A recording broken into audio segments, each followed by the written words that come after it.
On te conseille souvent d'identifier tes priorités, de te concentrer sur tes priorités.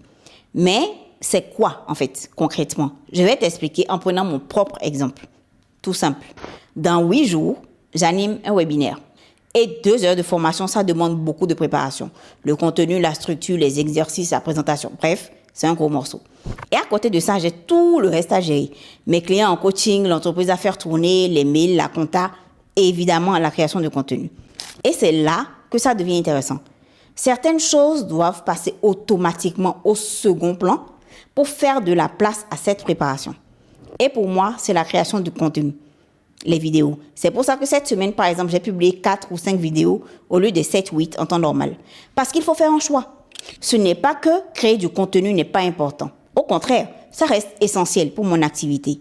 Mais son niveau d'importance à cette période précise, cette semaine, c'est inférieur au niveau d'importance de mon webinaire, par exemple. Les autres ont déjà payé. Je ne peux pas annuler ou reporter. Il faut que je sois prête. Et c'est ça, la notion de priorité. Ce n'est pas trier entre ce qui est important et ce qui ne l'est pas. Non, pas du tout.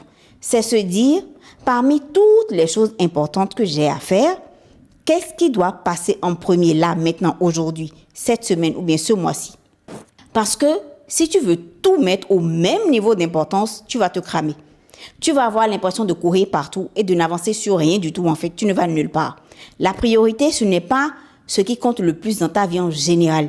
C'est ce qui compte le plus dans un laps de temps donné en fonction de plusieurs paramètres. Et cette chose-là que tu as identifiée, tu la montes d'un cran par rapport à toutes les autres choses importantes.